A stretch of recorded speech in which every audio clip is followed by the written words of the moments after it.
Coba aja lihat persyaratan. Ada yang punya mobil, punya motor, apalagi persyaratan yang sering aneh-aneh muncul itu. Kemudian ini semua kita ingin hapus, dan kita tidak boleh ada blacklist, larangan pada kelompok etnis tertentu, larangan kepada mereka yang menggunakan pakaian sesuai keyakinannya. Nggak boleh. Itu adalah keyakinannya, itu adalah haknya. Tidak boleh ada, misalnya, tidak boleh berjilbab, nggak boleh. Siapa saja memiliki kesempatan yang sama. Jadi jangan ada larangan-larangan seperti itu. Kemudian tidak boleh juga harus mengutamakan suku tertentu. Jangan, republik ini sama untuk semua. Dan itu ada aturannya. Ada aturannya.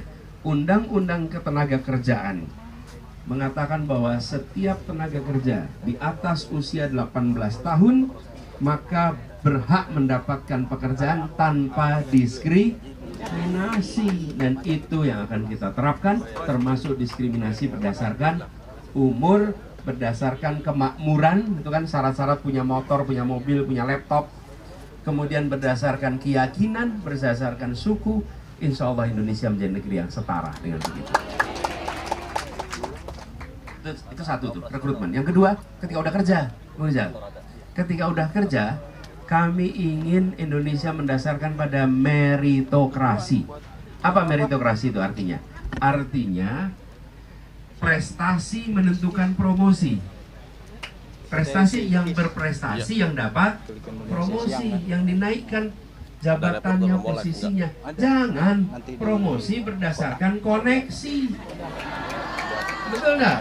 Sampai jumpa lagi nanti. Kalau nggak punya ordal, nggak naik-naik. Repot kita. Lah kalau yang anak dari bukan anak siapa-siapa, dari pulau yang jauh, gimana dapat kesempatan untuk maju kalau seperti itu?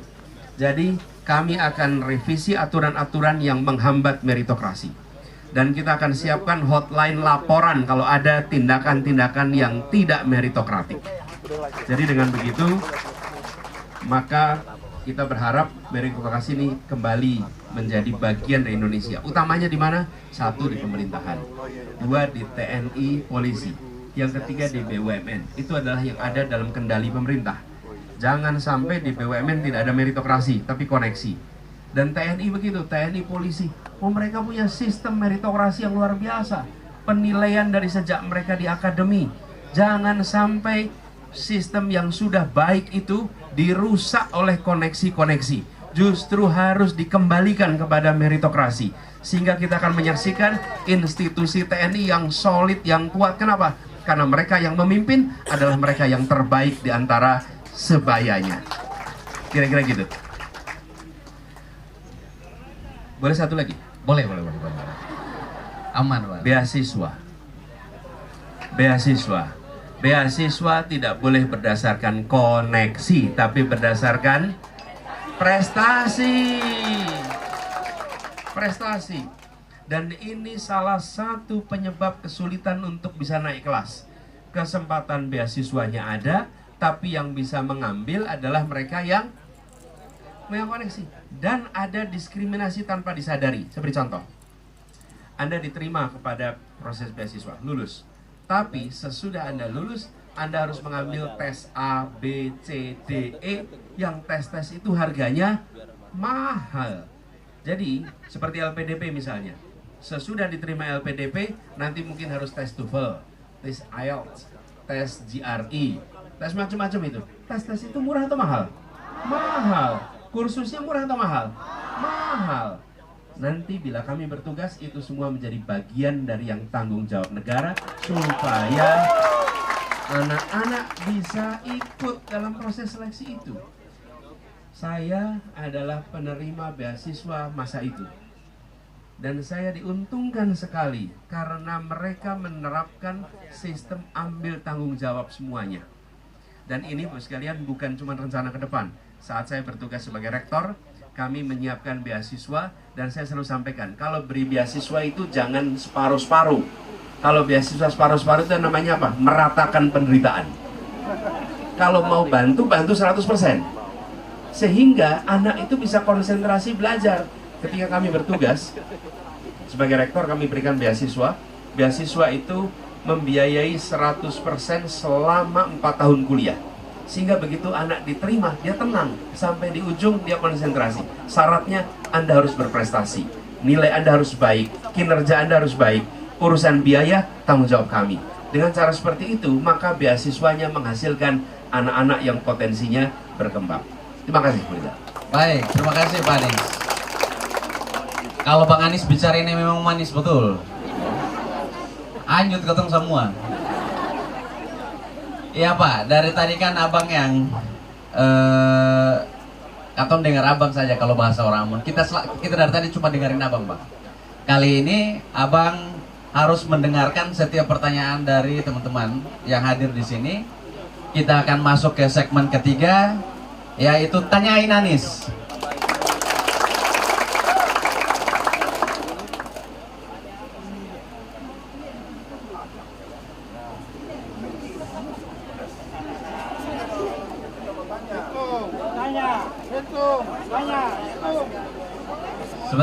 Sebentar.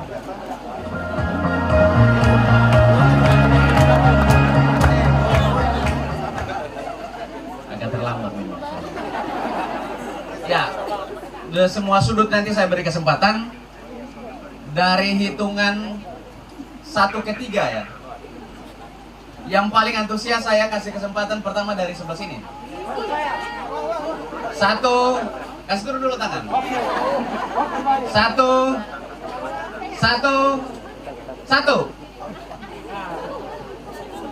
Ya, yang pertama, silakan. Ya, yang ini yang di belakang nih, abang. Ya, silakan. Dipersilakan, tenang. Nanti ada sesi berikutnya.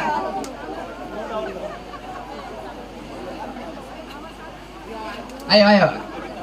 Satu-satu.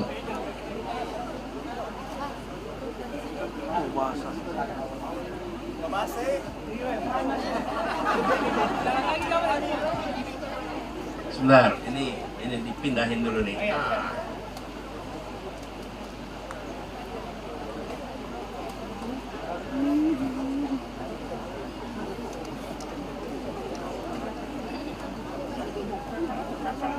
Cek. Saya Afan. Mau bertanya Pak. Kebetulan saya mewakili petani cengkeh dan pala di Maluku. Kebetulan juga daerah saya juga penghasil pala. Untuk dari Lehitu. Banyak orang Lehitu sini ya. Banyak.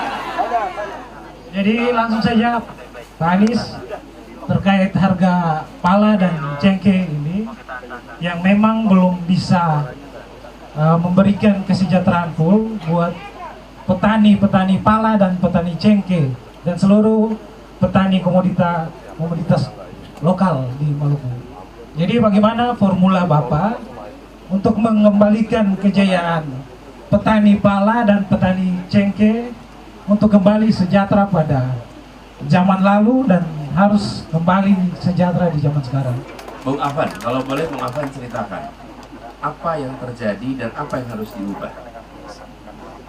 Soal harga pala dan cengkeh tidak harus ikut harga Surabaya lagi, tapi kami harus punya harga sendiri dan regulasi itu belum ada di Maluku.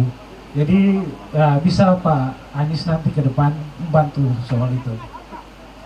Jadi karena harga. Ya. Jadi begini. Kalau boleh dijelaskan, regulasi itu bermulainya sejak kapan dan apa dampaknya ke rekan-rekan petani? Masalah komoditas lokal, pala dan cengkeh ini setahu saya itu waktu zaman Pak Gus Dur itu lebih bagus lah dibandingkan dengan harga yang sekarang.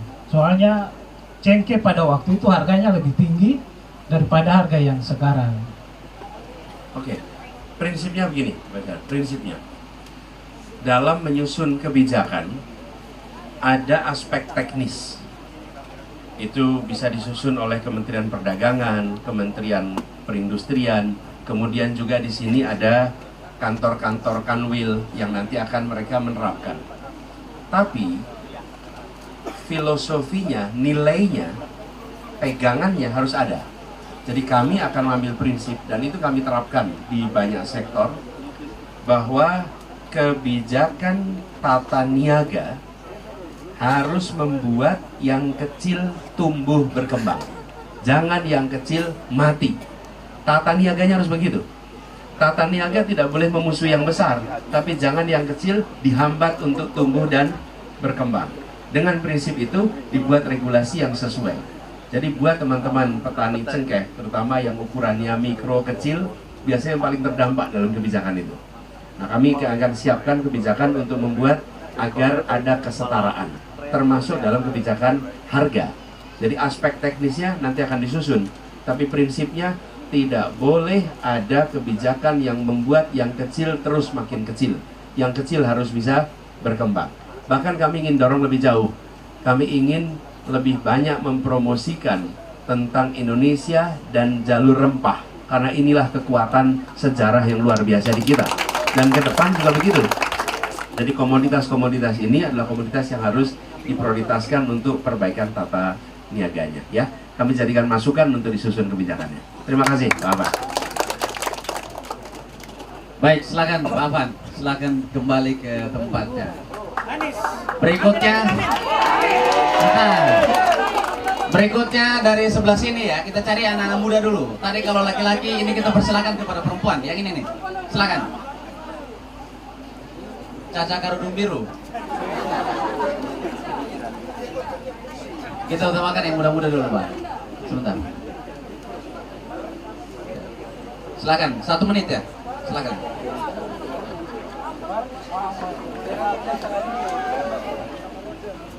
Baik, terima kasih Pak. Perkenalkan diri dulu ya Pak. Saya Hijrah, mahasiswa Universitas Patimura Ambon.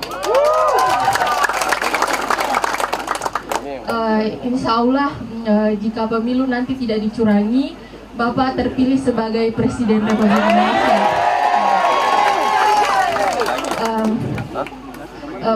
Saya di sini ingin menyampaikan keluhan kami Pak. Tugas Bapak nanti sebagai Presiden Indonesia itu memastikan bahwa tujuan negara untuk mencerdaskan anak bangsa, itu terlaksana secara merata di seluruh wilayah Indonesia. Jujur Pak, kami merasa bahwa negara selama ini dengan sengaja membiarkan kawasan timur Indonesia untuk tetap bodoh, tertinggal, dan terbelakang. Kenapa demikian? Karena jelajahi cara baru mendapatkan informasi. Download Metro TV Extend sekarang.